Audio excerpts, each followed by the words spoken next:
Good afternoon. Today's session, especially the current session, gives me a great deal of pleasure to introduce. The reason is not just Team Muhaan, but the kind of work that they have been doing.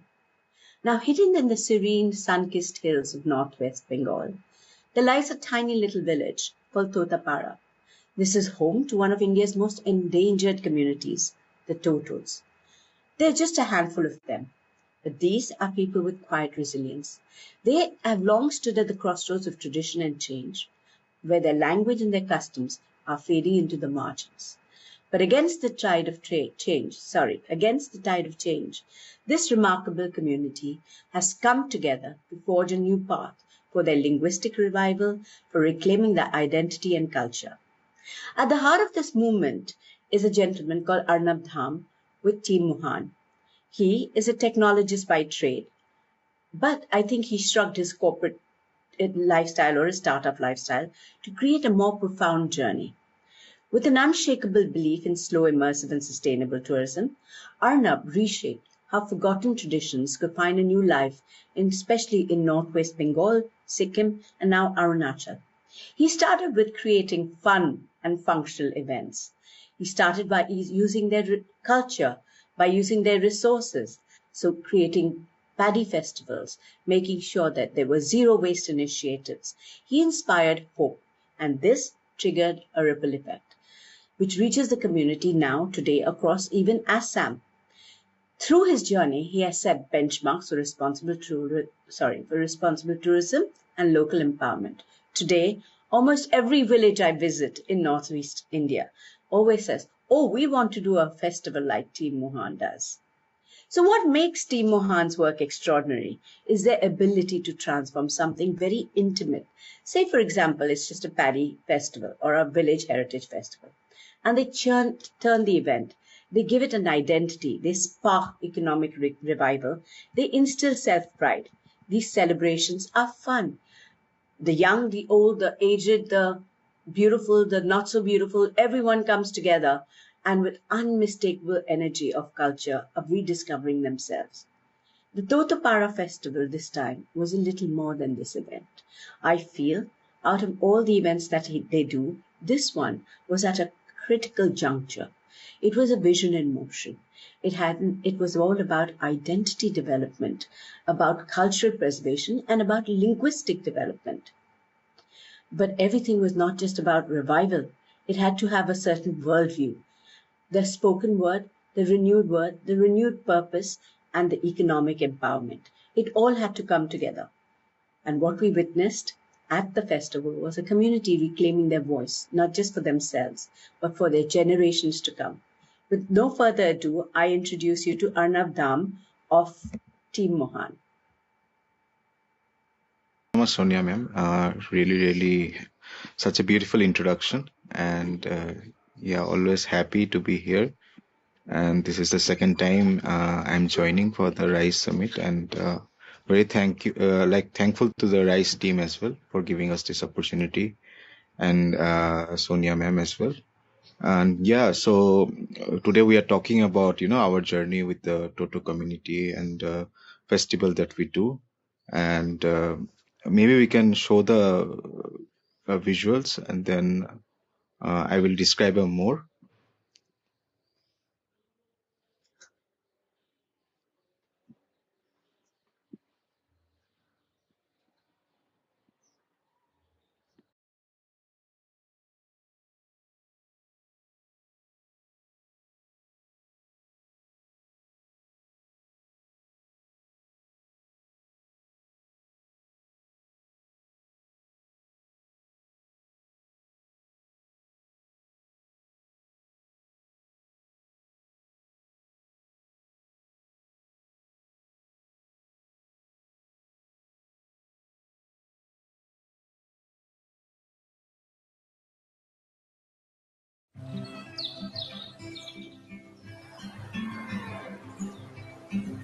Welcome to Tungtungkamo, a journey into the world of the Totos.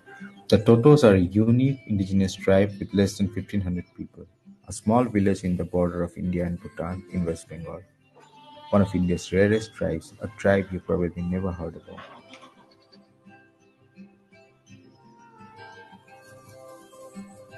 As a part of our journey as Muhaan, we are trying to conserve the rich biocultural diversity of Eastern Himalayan region. Through our festivals and events, we are introducing zero waste principles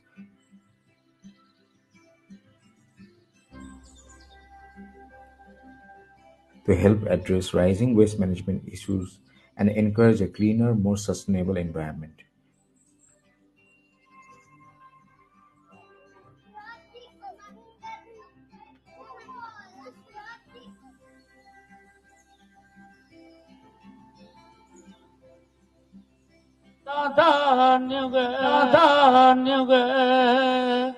Jasoti alo dada tau, seme na to dada lengo o, le so dada manuge. Jasoti alo dada tau, seme na to dada lengo o. To support the Toto community, we are developing a holistic approach that blends community tourism with cultural conservation,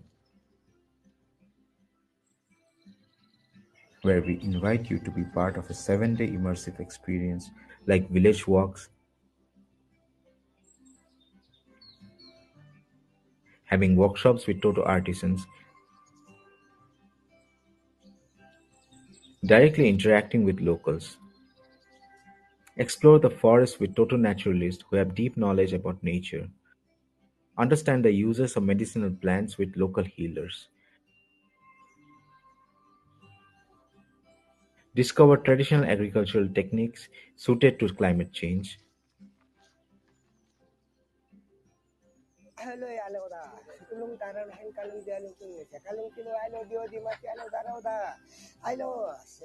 Connect with Toto shamans who continue their ancient practices. Join community projects that are building a future for the next generations. Help document and preserve priceless cultural knowledge that brings you closer to this incredible community.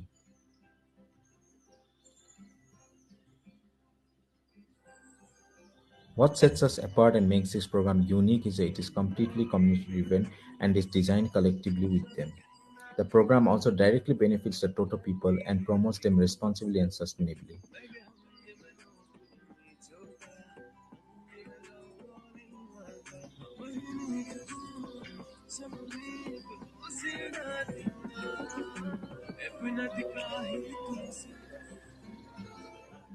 Part revenue of the program also goes to support the development of Chitranjan Toto Memorial Education Center.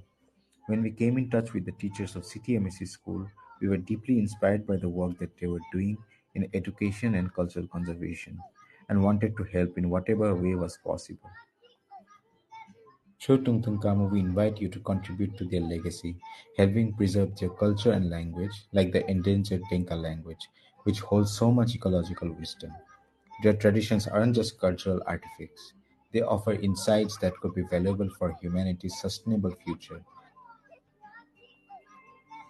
Through programs like Tungtungkamu, we are identifying and empowering the community's knowledge keepers, giving them a platform to share and preserve their valuable heritage.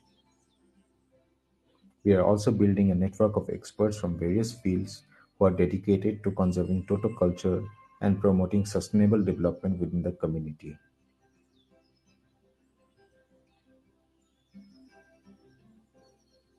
By engaging local youth in sustainable tourism, we are opening new avenues for livelihood and leadership.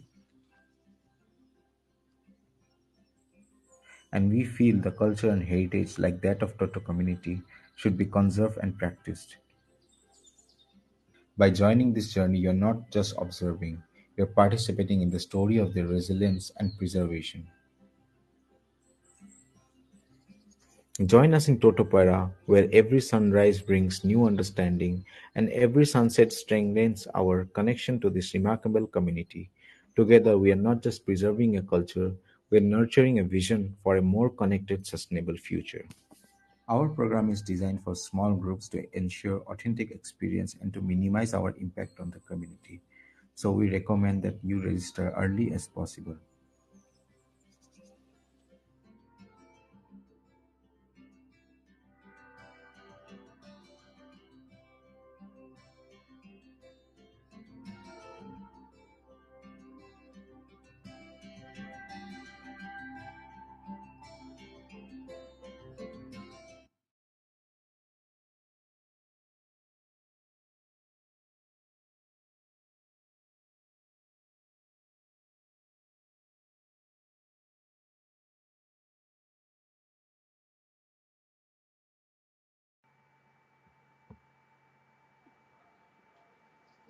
What an amazing experience it was.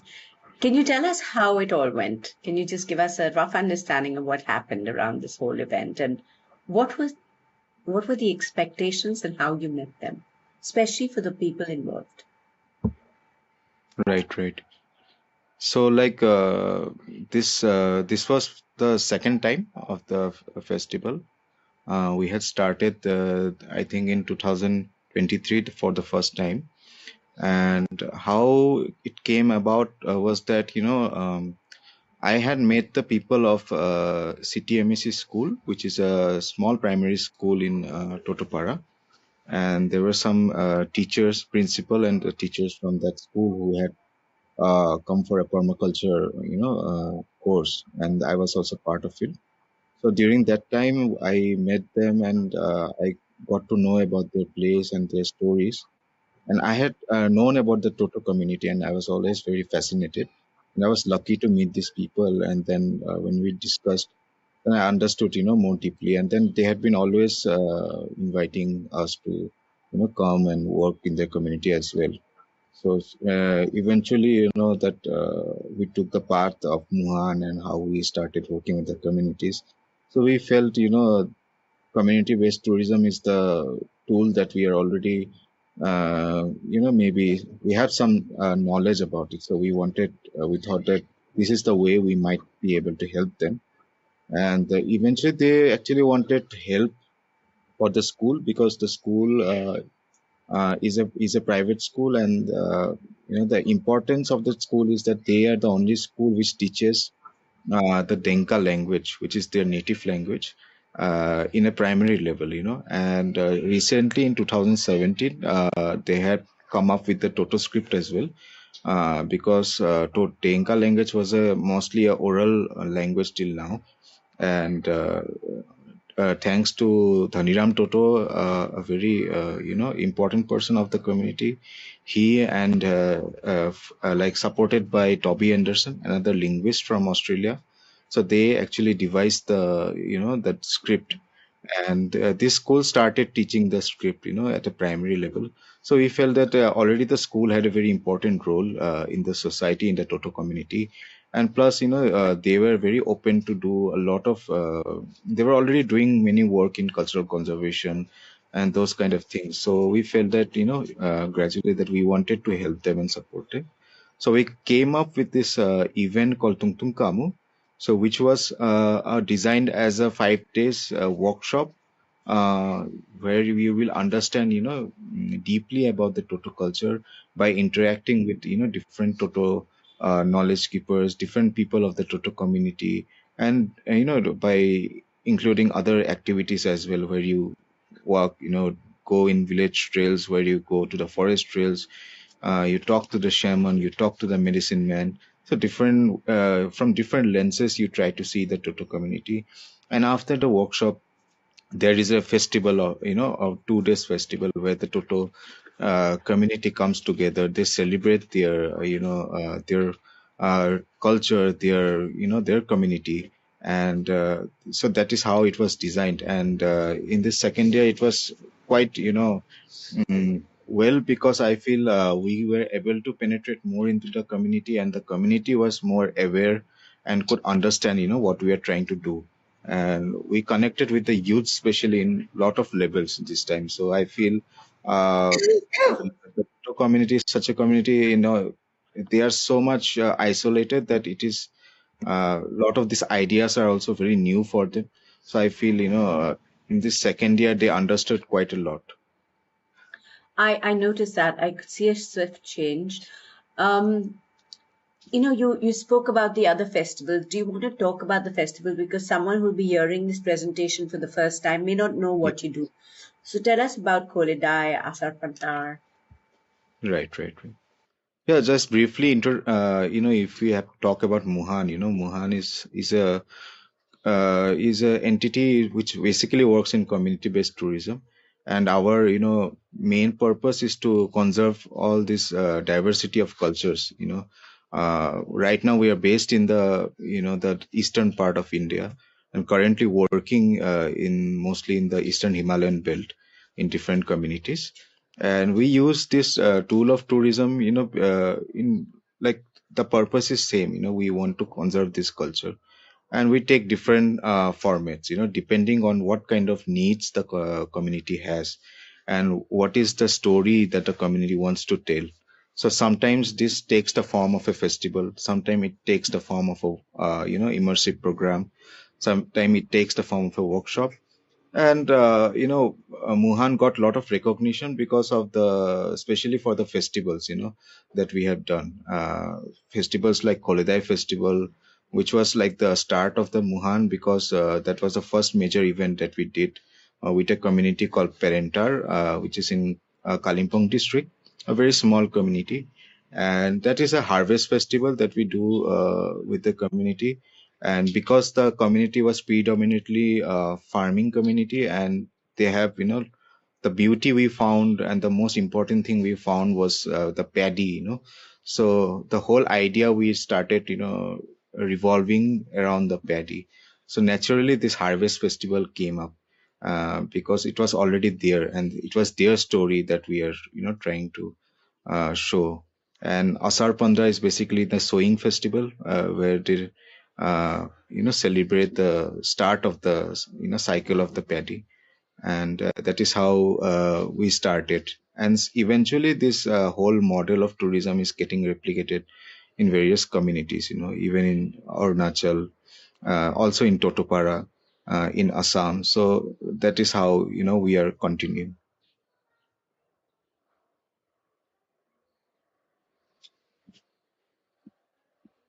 Ma'am, you're on mute.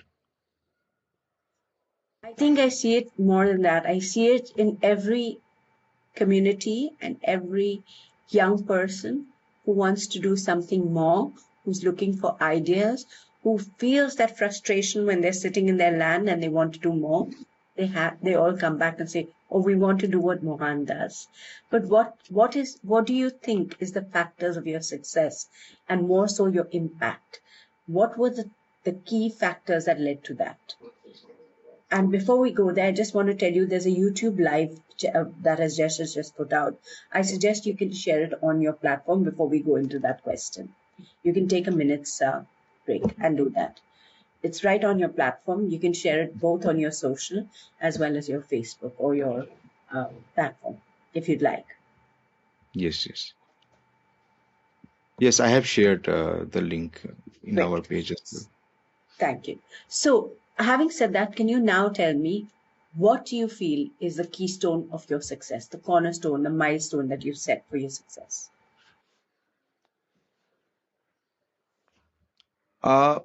Like why I feel a lot of people connected to our work was that because our approach came very much from the ground, like it's not that we are from here, and we know what is most relevant, and we understand the community, try to understand the community very well, and that is the most from our level we find, because from initially only we had this approach that we are actually learning from the community, and we are not here to teach them and tell them that you have to do this or do that, but we have to understand that what is their stories, come to their level, be like them, because Muhaan is based in a village still now. We don't operate from big cities or from an urban environment. We are still here and very much try spending more and more time with the community and try to understand that what is their stories,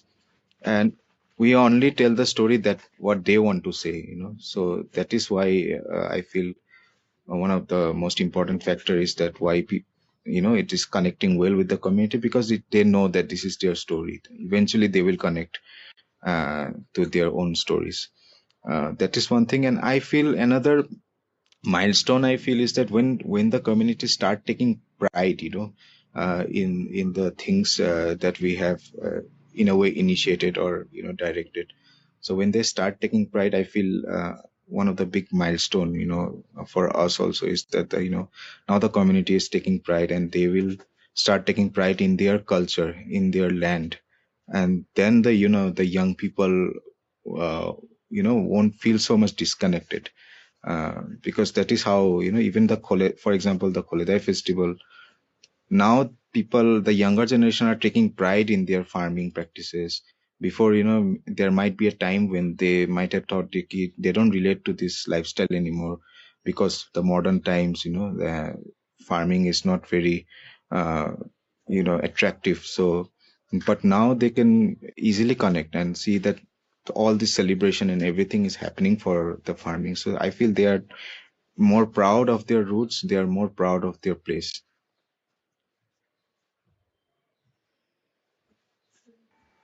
Also, I feel there's a big an economic draw. For example, I've seen that after you've hosted these events, I have seen that the local people there have taken this and run. They have taken it and they've taken charge of it, and they've started their own homestays, they've started their tourism units, they've started participating with you all, they are going to their next village and growing it. For example, moonbeams. For example, Sepi. Do you want to talk about that? How, it's like running a relay and then you pass the baton on. Ma'am, can you explain it again? Like, I didn't understand. So I said, what I've noticed is that it's not just you or a group of people who are doing it. You make it collective.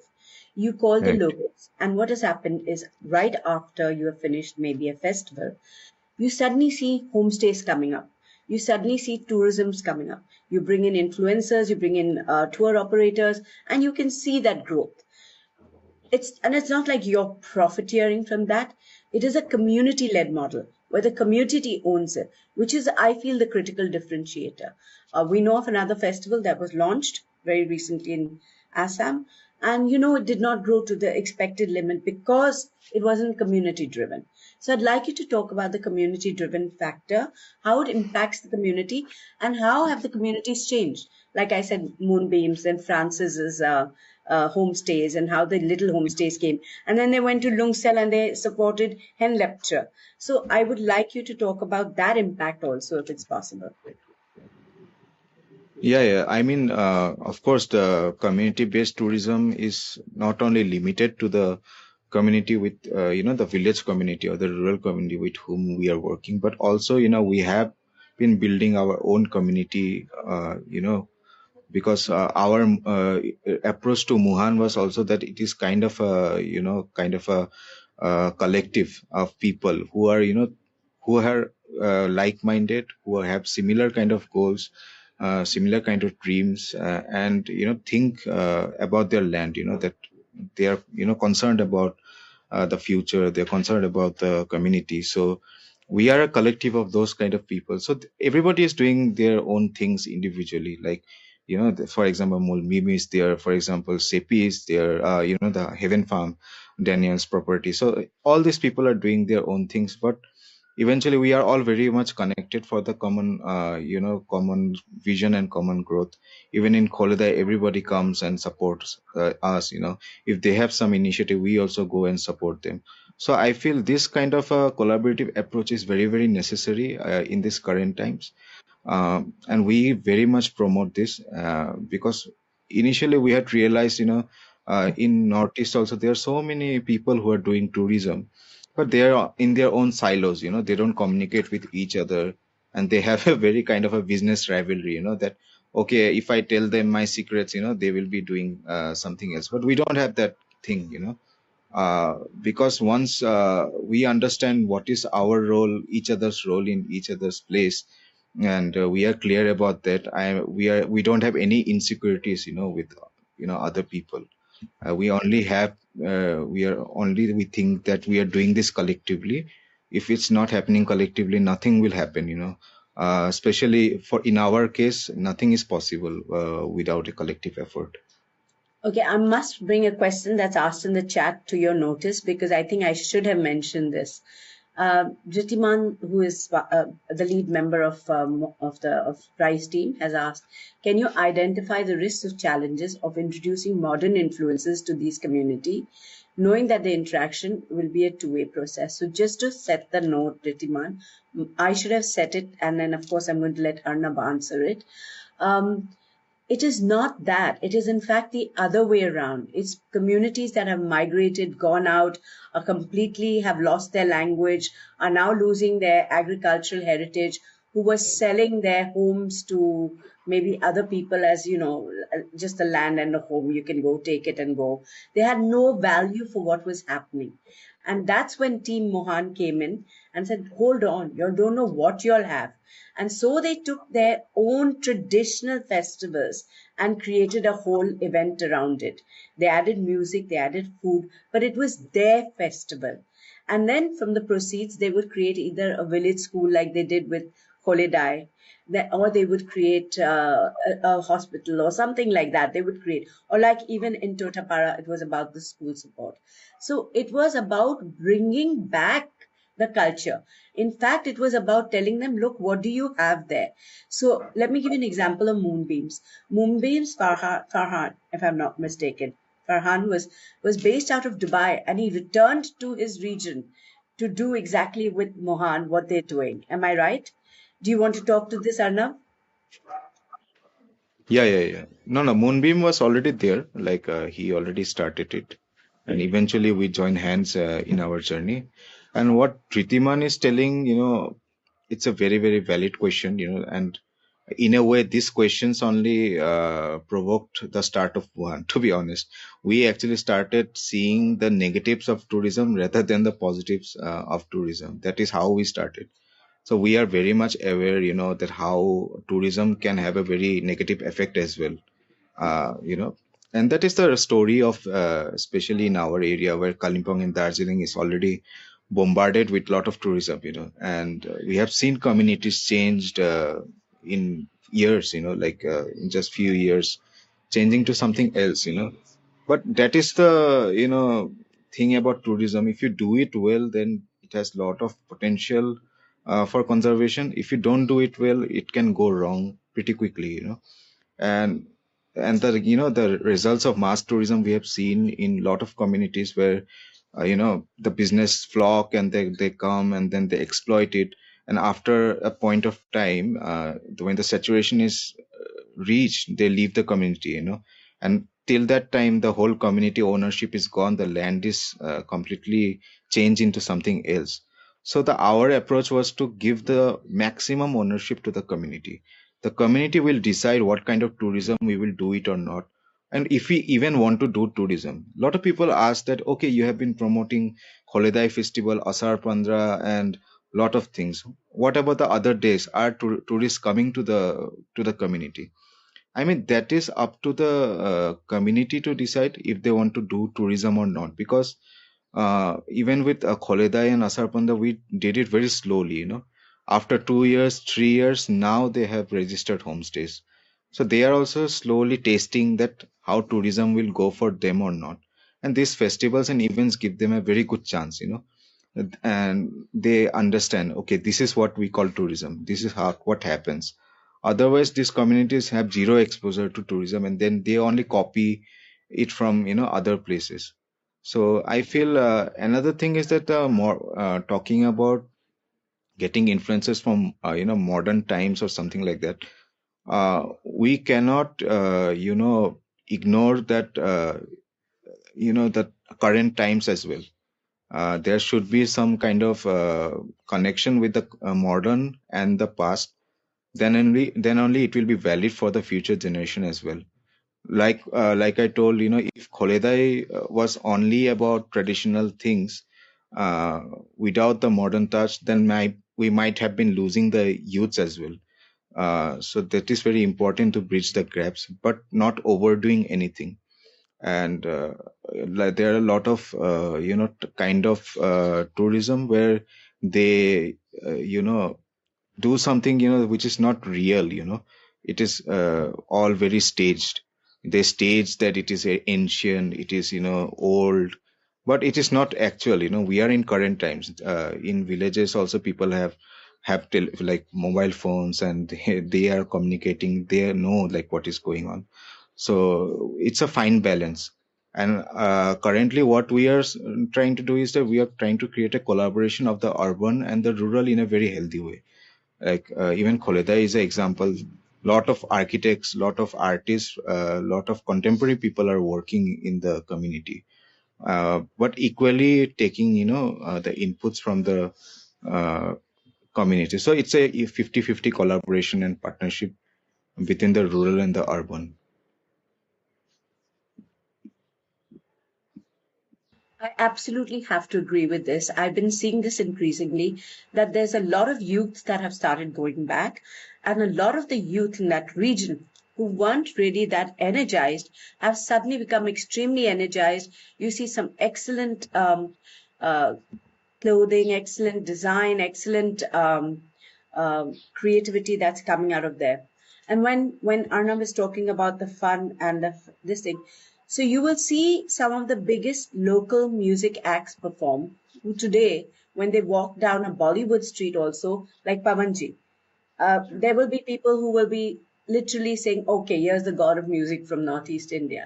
Northeast India has its own influences. It's not necessarily the whole of India, it's the Northeast India very well represented there. So the food you get, the culture you get, the dance you get, um, even the chang you get there, it's all local. It's pure thoroughbred local. In fact, it's all about re-energizing the local, which I think I should have set the note with, because that's all what the festivals do. They kind of put those safeguards at what's acceptable. You're right, there needs to be some safeguards. They do have those safeguards, and that comes from the community. That's why I said we've seen other festivals spring up with a Me Too effect that happens in our region. But what we've seen is that because it's not community owned, the growth is not, there's no community ownership. If there's no onus, there's no ownership, and vice versa. So that's what we've seen with Muhaan. The differentiator is that they do it. And zero waste. What is the importance of zero waste, especially in the hills?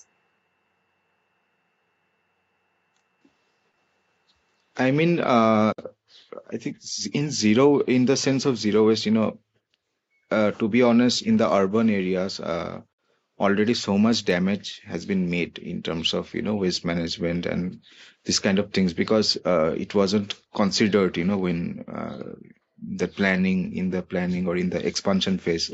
So it is very difficult to, go back. But when we are talking about the rural areas, I feel, still there are a lot of hope that we can still, not go to that point. It is still the damage is less. But another thing is that, especially in the areas that we are working, they are very fragile ecosystems.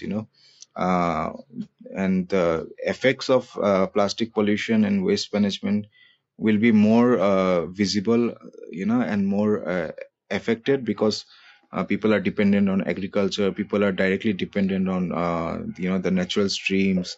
It might create landslides. There are a lot of other things, and the effect is very prominent. So that is one thing. And another thing is, I feel, is that like I told, the rural communities have better chances to become zero waste, because they were zero waste already. It is natural for them. To be honest, in the communities where we are working, the introduction of plastic has been very recent. It has been 10-15 years to 8 years. So I feel they still have that memory alive in them, that how was the lifestyle without the uses of plastics. So that is some of the ideas that we have taken from the past in our events as well. Um, Could you tell us your vision for, say, the next 1 year, 1.5 year? What are you exploring? What you're trying to grow? What you're trying to initiate? I feel like now we are trying more and more to go deep in the cultural conservation part. We are doing things kind of out of our limits as well. Like, even initially we thought that we are only maybe a tourism related organization, but as time is coming, we are progressing. We are going more and more deep in the cultural conservation part, and doing things more out of the box, even out of tourism context. Like recently, one documentation program is going on with the architectural group for the Toto community, where they are basically doing a habitat survey of all the community, and will develop a 15-year village level plan for the community. So we are going more into community work and more into conservation work, uh, which is not actually in the bounds of just tourism, so we are evolving, I feel. And then I feel we want to work more and more with different communities. I feel not only in Northeast, but I feel we want to work with any community and save the culture and save the knowledge and heritage of every community. That is the thing. And have more replicable models which any community can, replicate. True. Having said that, what do you feel are the challenges that you are still having in getting the right kind of slow, discerning traveler who will actually spend at this event? What are the challenges?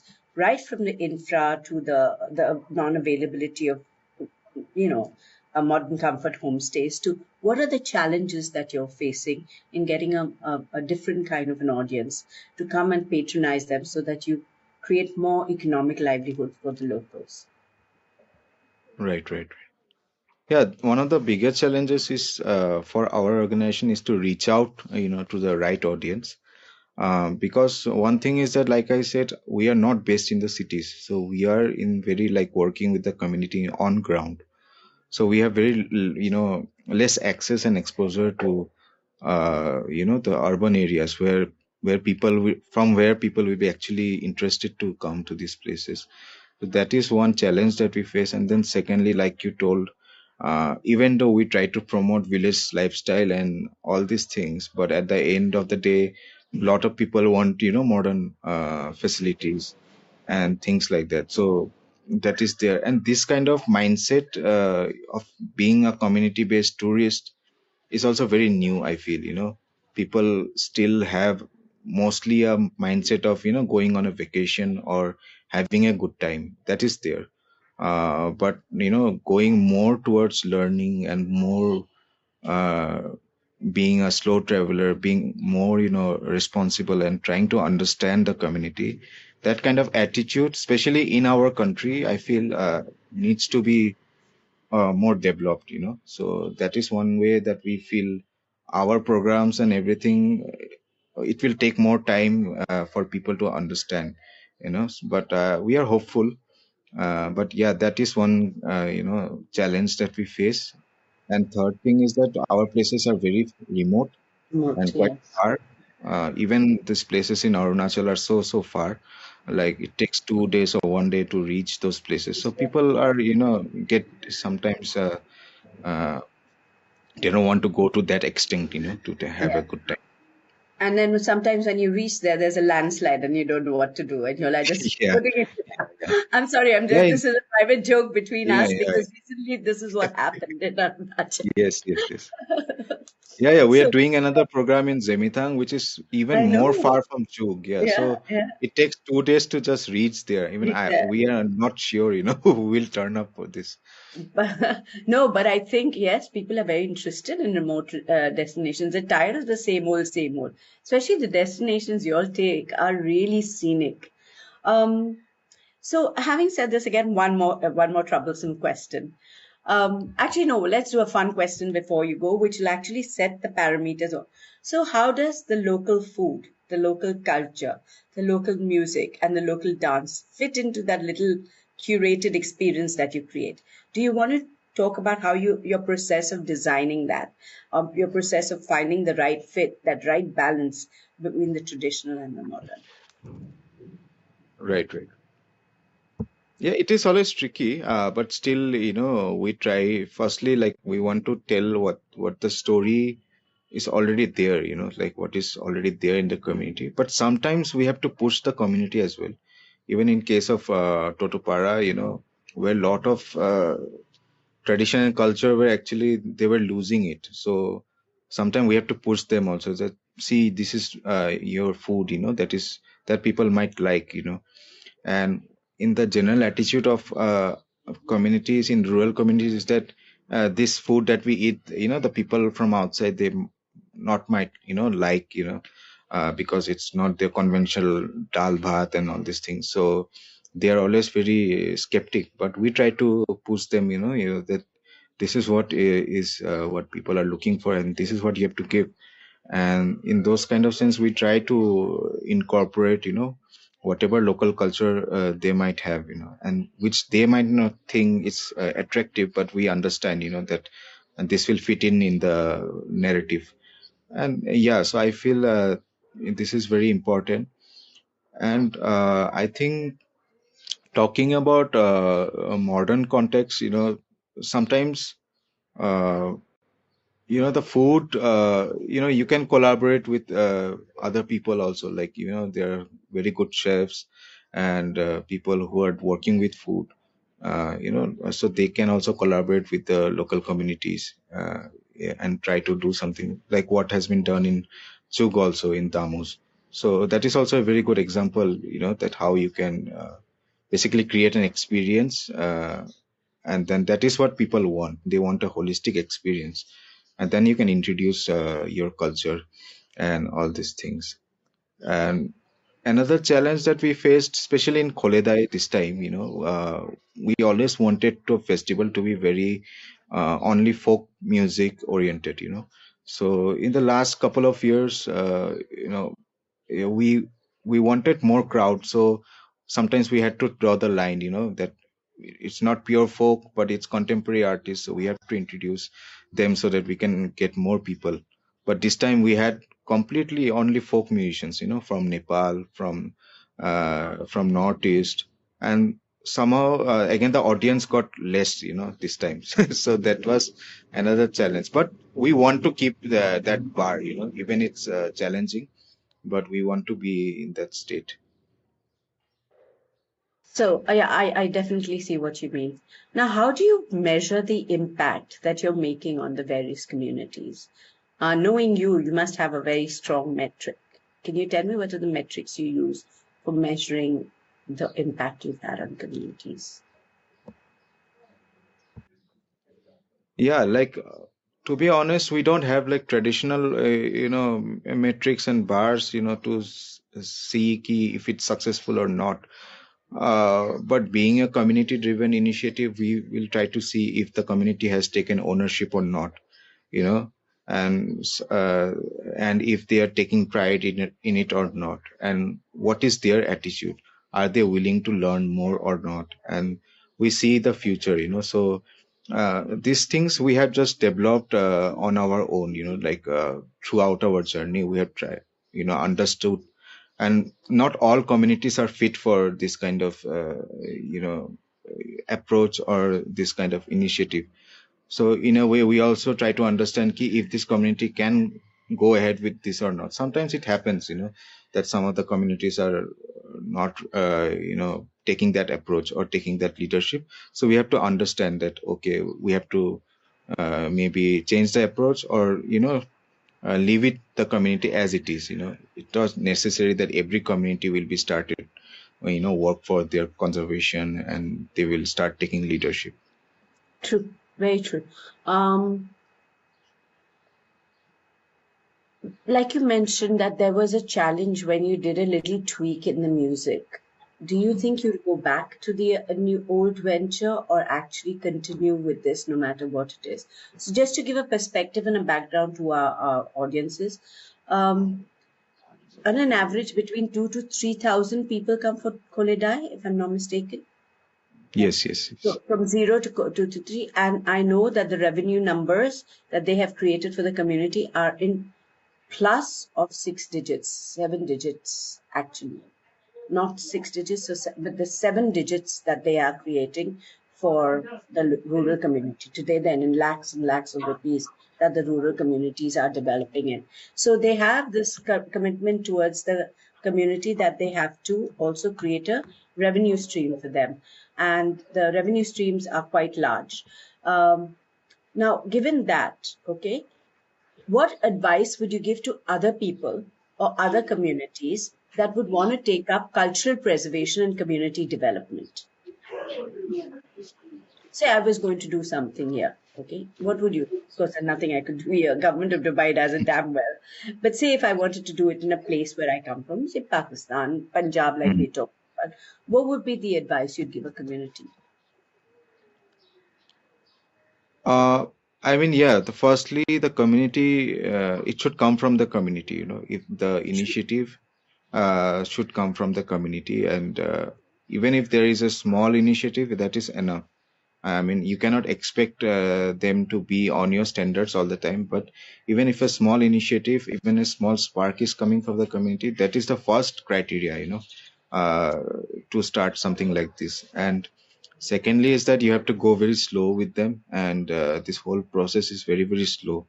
You cannot expect, very quick results, like, okay, I have done this, I want that, I want this to happen, this and that. And the traditional way of development and impact doesn't work like this. It is very personal, emotional, and a very people centric, a way of doing things. So a lot of things will depend on your relationships as well, like how you are with the people, how you are with the community, because you are being a friend, you are being a son, you are being a brother, and you're being a family with the community. And in that sense, I feel we have to start thinking about, working with communities rather than having a very like SDGs and all these things are fine, but in a community level, it's very different, and people really don't understand. And secondly is that given the idea of communities, they don't understand much of philosophies and ideologies that we have in our urban and modern context. So they want something in practice, they want something in action. So even if it's a small, you have to be doing some kind of things practically to show them that, okay, this is what it is, then only they will understand. So I think, yeah, these are the things which are very important.